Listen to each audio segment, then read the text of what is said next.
She's so friendly. Yes, she Mhm. is. She is. Recorded, and she gives you the option to leave the room. Should you need to. You don't want to be recorded. That's awesome. So we are recording now. We're a little bit late starting to Yay. record, but we've been here. So I was just playing some virtual background, so that was fun. Yeah, we needed a little vitamin C, Yeah. which Nanny put up my old high school play backdrop that we had to make for this competition that I did. That's got a beach and palm trees and whatever. And so that's our tent for our camp out for when mommy can't be near the construction desk. So we get to sleep on a air mattress in a tropical setting. That sounds awesome. So there will probably be some pictures on Instagram about that. I can't wait. We are not camping out. Yeah. You could be though. You could be. I could be. I do have room on my floor in my bedroom. I could. Yeah. Or it could just be in the 4-year-old's bedroom, which is hardly ever used at night anyway. That could be the camping in. Well, maybe if you make his room into a tent, maybe he'll stay in his room at night. Maybe. Last night, actually, I put him, he fell asleep with us on the couch, and I put him in his bed last night. And then I went to say goodnight to his sister. And I went past his room and I looked in on him, and he was on the floor. So at some point, he rolled out of bed, but didn't know it. So I was torn because I didn't want him sleeping on the floor, but I knew as soon as I tried to move him, he would wake up. But my desire to have him not sleep on the floor in the way that he was made me move him, and then he woke up just enough that he wound up in bed. Throw a blanket on him. Well, and that's why, because he was laying, the blanket was like balled up under him.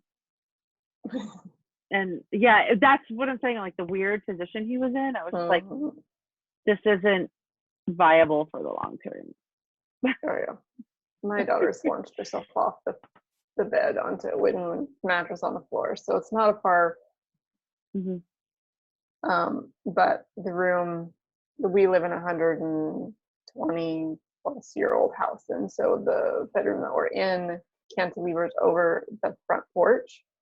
So there's no house underneath half of the room where the bed is. So that wooden floor might get chilly in the winter. So there's not an option of letting her camp out on the floor. Yeah. So yeah, I usually try to catch her, but I'm no Stretch Armstrong, so sometimes there's a thud. Fight for toddlers. Yay! Yay! We did promise that, right? Toddler antics. Although, is yours still sleeping? Yes. Yay. Lucky mommy. Although it's only 8 o'clock here.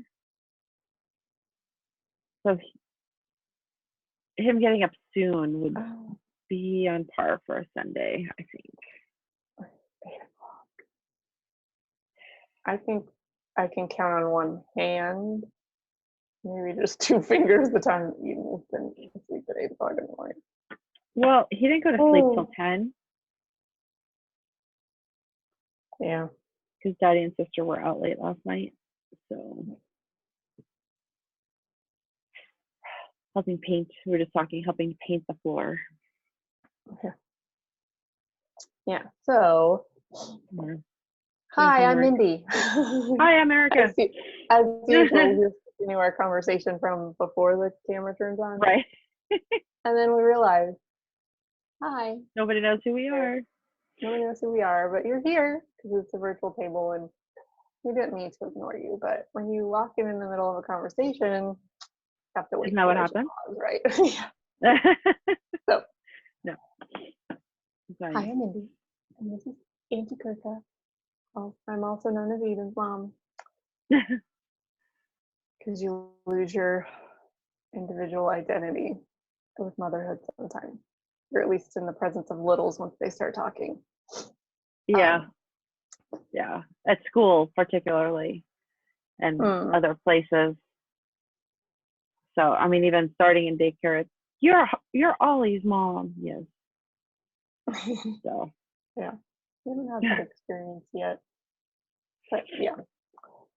But today we are putting our positive pants on and focusing on good things: gratitude, love, highlight anticipation, because anticipation can be a good thing, like anticipating vacation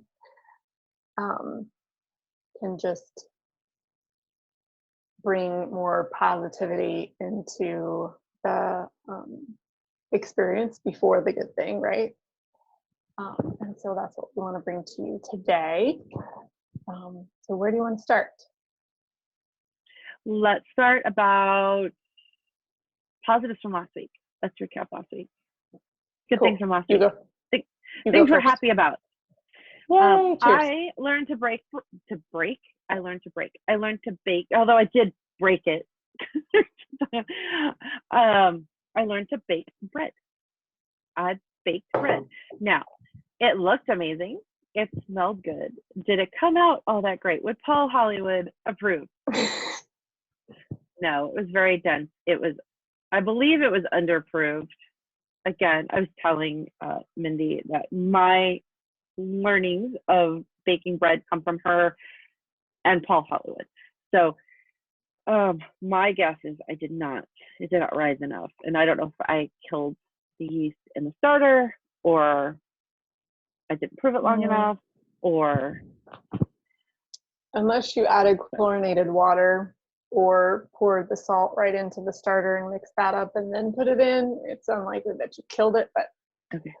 A new baby starter usually takes a little bit longer, and most of us I just started a starter on Monday. So yeah. I've read, you can bake bread after 5 days, and then this one with the einkorn that I was reading about was like, after 4 weeks. I'm like, what? 4 weeks? That seems like a long time. But considering my starter has now, in the last 24 hours, developed a mind of its own, and I think my husband's words were, "Have you started the blog? Do we need to work?" So I'm trying again this morning. Don't feed it after midnight. Only people our age will know that. Yes. But, yeah. So yes, I learned to bake bread and found out it's easier than I thought it was. And I'm trying it again today to see if it comes out. And I think, judging from the starter I have right now, I might just make that other recipe you sent me. So we'll see. Yeah. And in bread baking wonderment, my starter also went a little haywire last night. Mostly because I decided I wasn't going to wait to feed it till I got it back into the quart-sized jar. That, surely there's enough space in my 2-cup measure that I'd put it in, because about once a week-ish, depending on how often I'm feeding it, I clean the starter jar. Mm-hmm. And so I was cleaning the starter jar and waiting for it to dry, to air dry. And I went ahead and fed the starter, and of course it's right up to the top. And good starters, when they start eating, produce these gassy bubbles. Duh. So I had a coffee filter over the top of it, just so that things wouldn't fall into it. And I had to peel it off, and there's all this starter stuck on it, and then it just went and flopped all over. But those are the silly kind of things that kind of make me happy, because it's something that's working in my life right now and doing well, and it's vibrant and it's healthy and it feeds us, and that is a good thing in my book. And it feeds for me, it feeds my brain, because it's a new skill. It's something I didn't know before, And I was able to engage with the 4-year-old and teach him some things because it became a game. We started putting marks on the jar this week when we started the starter of, well, this is where it is right now. Where is it going to be later? It's kind of thing. Yep. So kind of getting him involved too. So then when we went food shopping outside, when we got home and we saw literally the coffee filter threatening to explode. Yeah. It was, his eyes were just like huge saucers. It's gotten so crazy. Yep. And then he helped me stir the bread. Yes. Oh, my daughter loves to knead. She's a sensory seeker, and kneading is a really good thing for her. So we probably need to make more Play-Doh, but yeah, anytime that she can help me knead, she is all about it. Although she narrates like she's doing a cooking video the whole time. I love Unless I bring out the camera, and then she shuts up like she's mute, or she'll say one thing, and then the whole like cute conversation that I'm trying to recreate, no matter if I ask her pointed questions or not, she doesn't. So that's why y'all haven't seen it on the Insta feed, because she's just she won't talk in front of the camera. But so bread baking, highlight for both of us this week.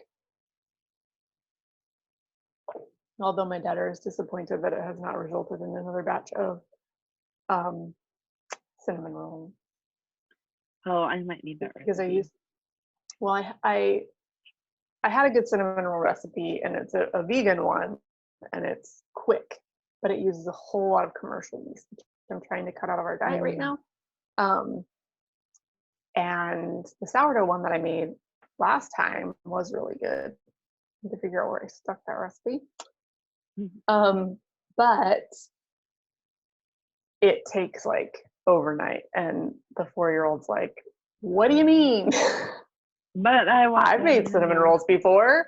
We make cinnamon rolls and I eat them before lunch.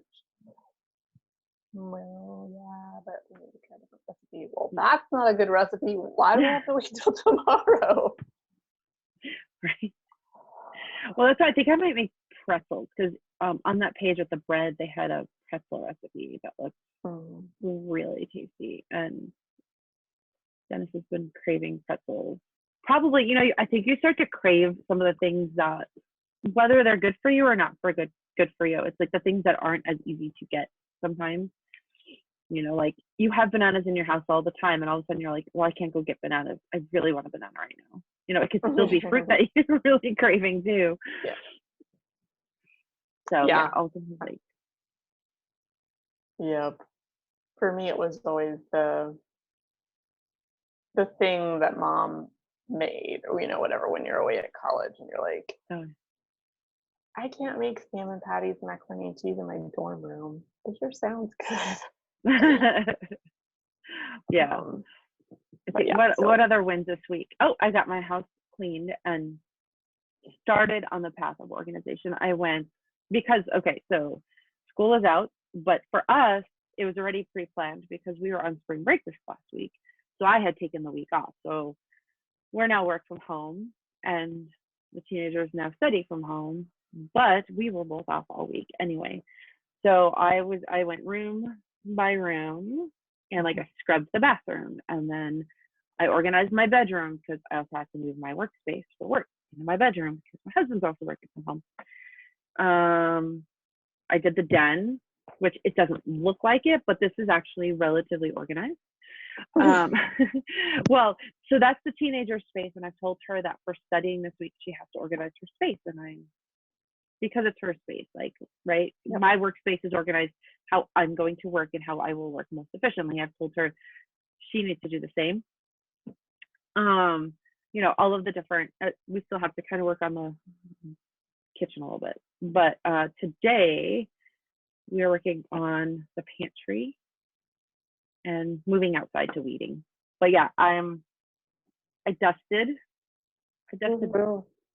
and you'll understand this having lived in Phoenix. I dusted the walls in my bedroom. So I was able to Yeah. concentrate on doing those kind of things that you don't typically, you don't have those opportunities to do as often. And it feels so good. Mhm. It feels so good to have some things organized, to know that you're have that mental space and the mental capacity. I had hoped that this week I would be, especially this weekend, that I would be cleaning upstairs. I'm not work from home right now, but things are shifting a little with my schedule. But we have this bathroom renovation that's going to happen, and so I really had hoped to get some things cleaned and out of here and whatever before all the rooms had to get sealed off. But then we got into making face masks for some hospital employees, and so I don't think I'm going to get to celebrate the everything being this go around. But since there's going to be some renovation happening, I'm going to have to clean again anyway. You're gonna have to clean afterwards anyway. So we're just going to surrender to that. But highlights for me this week was we had Little's birthday party, which was going to be small gathering of people that are always together anyway. So that was still okay. She had a good time, and we went to the pediatrician. My daughter is a preemie, and there are some things that we still check in on, not as regularly as we used to have to, which is a big celebration. But I did want to discuss some things with her. But we got growth chart updates, which if you've ever had, ever had a kid, it's always exciting to see how they're growing physically and whatever beyond the nothing fits anymore. But we did find out she went from like 16th or 18th percentile for height to 36th percentile from last year. So that's a huge jump. That's amazing. Yeah. And weight was like the 8th percentile to the 16th. She's still a little skinny mini, but as far as height, like when we were doing preschool and preschool preview, I was shocked to look around the room and be like, she's looking all her classmates in the eye, right? Instead of being this petite little thing. And in fact, there were some kids that were smaller than her. So that felt like a huge win, Well, it is. And, for anybody that's had a preemie or hasn't had a preemie, to understand that most preemies, they make their own growth charts at the very beginning. And anybody that's had kids knows or should know, or anybody that's pregnant should know, that growth charts are just there to gauge a child's development moving forward. It's the key is that they maintain their own arc, not that 36, whether 18% isn't bad, right? Being 18% on the growth chart isn't bad as long as her line keeps growing the way it normally would, and she doesn't go like 18%, 36% back down to 18% kind of thing. But preemies tend to not be on that, and the percentages are all based on average, right? What the average 4-year-old would weigh. And it's so preemies, newborns, right? Our kids were born the same week, so they in theory were in that same growth group, right? Yeah. And my child was in the 90% because he was 8 pounds 11 ounces. Yeah. He was 3 times the size of Eden. I'm sorry, his sister was 8'11". He was 8'9", although he was 2.5 weeks early, so that's still big. But he was in like that 90%, right? And his growth line is only to continue. So, but Eden was, because she actually wasn't due till May. She wasn't. Yeah. She made her own. She had to and they don't. As a preemie, they have their own chart, and they don't. But they don't continue the chart as long as you think they would. And of course, when they jump from the preemie chart to the regular chart, everybody's like, But even she didn't get on the chart until she was, I don't know, old. But we've been hanging around the 2, 3, 6, 8 percentile for size for a long time. And so to be like up at sort of 36 Yeah. percentile for height, and I'm not that tall, that's all I go. Well, so yeah, that percentage is also, it's like 36% doesn't, if you're thinking, of all kids, right? 36% of 100%, but it's like you also thinking your family Right. history. I mean, my family's all 6, even my mom was 5'8", right? The men are all over 6 feet tall. So yeah. Your family may just naturally sit in that 40% range. So that's awesome. 36% is huge. Yep. So that was a big, doubled the percentage is. Yeah. And and she has had her own curve, and it has been a steady growth pretty much since the get-go. We had some concerning times, but it does continue to grow, and it's a good thing. Something to celebrate. Awesome. So those are my big highlights from last week. So yeah, how about you? What are you looking forward to next week? Oh yeah, because we're headed close to time. Next week, I'm looking forward to schedules. So it's one of those, and this is why I like that we're looking with anticipation at next week, is I think a lot of us are looking at the next week and days with that level of anxiety, and as opposed to anticipation. And I think we need to find the things we can look forward to, and the bright spots that can happen. For me, and the way I work, I am in some ways looking forward to having a little bit more of a routine and a schedule. It is setting a little bit of an anxiety to me because it's a first, right? It's all of us home. I work from home on occasion anyway, so I don't have a problem with working from home, but my husband also has to work from home, and my daughter has to do school from home. And just, the next week is going to be, some things are going to work and some things aren't. And we're going to have to find what that schedule looks like, especially with a toddler around, and who knows what's going to happen with him and his schedule. So but I'm looking forward to having to get up at this time kind of routine, take a shower, maybe work out. Cause now that's the other piece I'm looking forward to. Normally I get up at 4:15 so that I can be on the road by 5:45, 6 o'clock, so I can get to work at a certain time. I'm looking forward to, I don't have to drive to work. I can maybe work out and meditate in the morning and not be so pushed for schedule in doing that. And then kind of set a good tempo for my day. So I'm kind of looking forward to getting back to some of that routine, and even setting up our new routines, and being able to prove that it can be done. I'm looking forward to proving that more people, now there are jobs jobs can't be done from home. You're a librarian, you still need to have physical books available to people, and people have to be there to help other people for that. Not all jobs can be done from home, but I think even in the 21st century, there's some companies that, even in this digital age, look at working from home as, well, you're just going to take your slack off all day. You're not actually going to be working. I am actually, one of the positive things that I've seen over the last week is how understanding people are of, because it's there's dogs at home and that's unprofessional. There's kids at home, that's unprofessional. Right? People are taking those things in stride.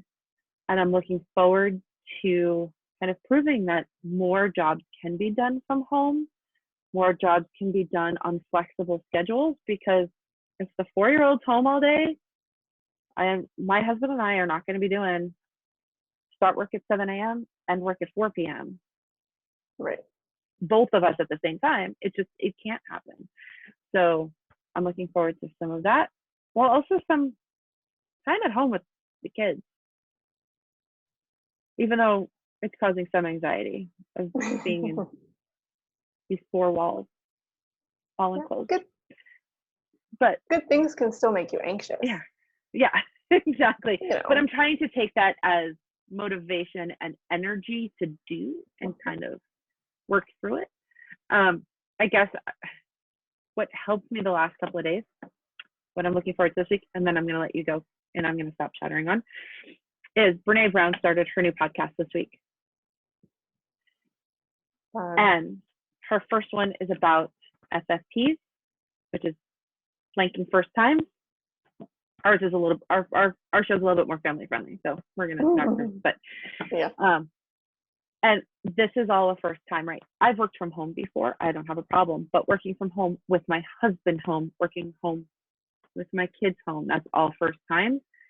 And understanding that that's the piece that's causing me anxiety and using it as fuel and energy to make it more anticipation than anxiety.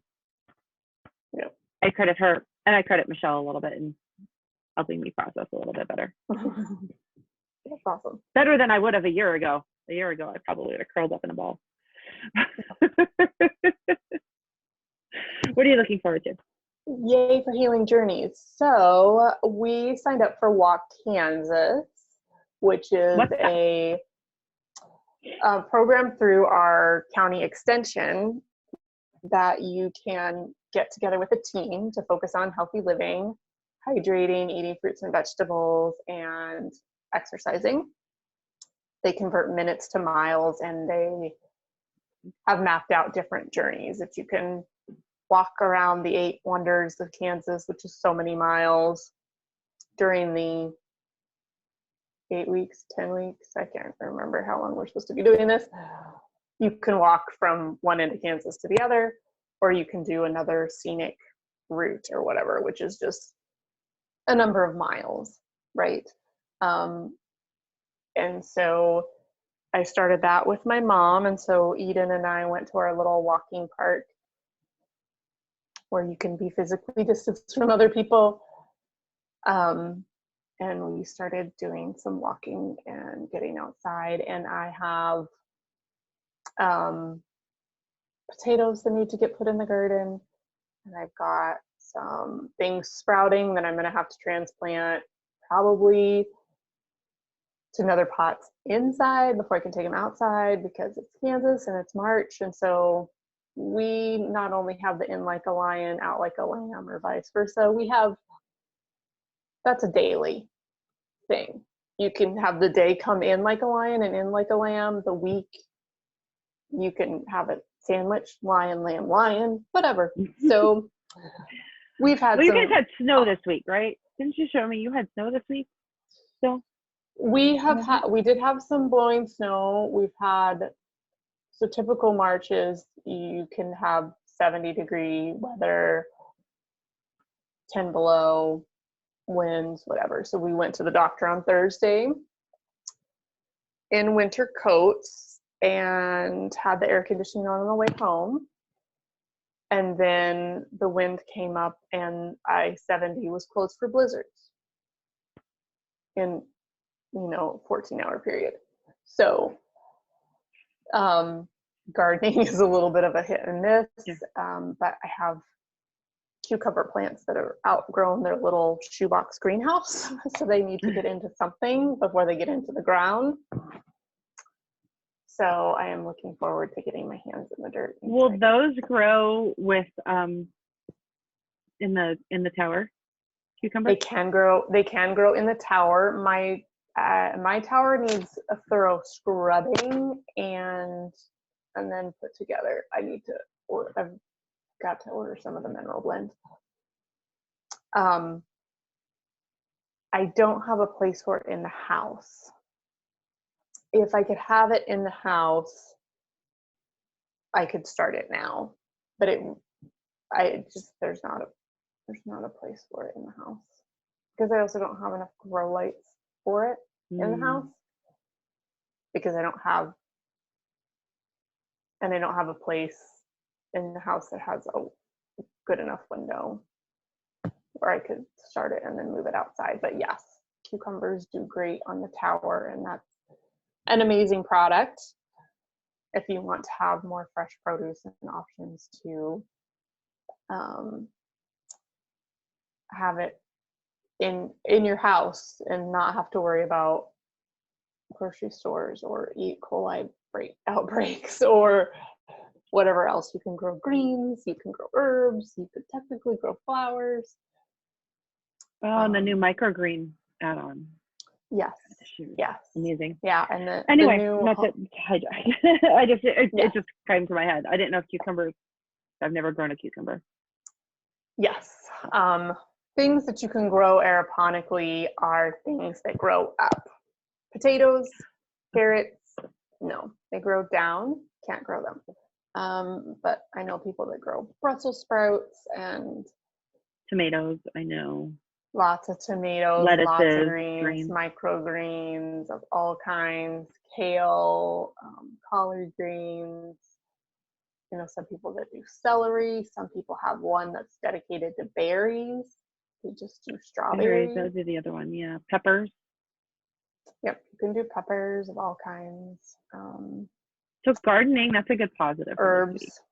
Yeah. Checking the ground. Yeah. Oh, getting yes. in that. Yep, getting in the earth. I have tomatoes that I've wintered over. So I pruned, while I was pruning my tomato bushes last summer, I saved some and rooted them. Oh, and so I have some tomato plants, and I did the same with my basil. I brought my basil inside. And hopefully some of my other herbs wintered over. I have aloe growing inside, which I need to drink for my tummy. So yeah, gardening thing. I don't know what we're doing on time because my phone won't show. We're right about on time. So alrighty. Well, we can catch up on that next week, and then that is probably a good kind of gardening and the tower good broach into next week and looking at alternatives for nutrition while we're in the house, especially if the whole country goes into shelter in place and goes to that. So talk about nutrition alternatives. Yep. And maybe we'll get into some of those positive anticipations, turning what ifs into what if positive things, and why we're staying positive and what can focused on. What can we do? Yeah. What can happen? Yes. Stay curious and positive, and learn new things. Right? Baking bread. I'll let you know. Science and nutrition and math and tactile, creative. Cooking is an amazing thing to do with your kids. Mine loves it. Even if sometimes mommy doesn't. Yeah, cooking with kids brings in a whole other challenge, and that could also be a whole other Sunday. Yeah, because Ollie likes it a lot too, but he doesn't necessarily have the patience for how slow you have to go. Like yesterday, stirring, I'm like, okay, but you have to do it because he's trying to stir the flour, and he just wants to stir. It's like, well, no, because it goes everywhere, and he's like, just he just wants to do. So, learnings for everybody all around. So, have a good week, and we'll see you next Sunday. Focus on the wins. On the wins, and we'll see you back for Coffee Cups next Sunday. Bye. Cheers. Bye.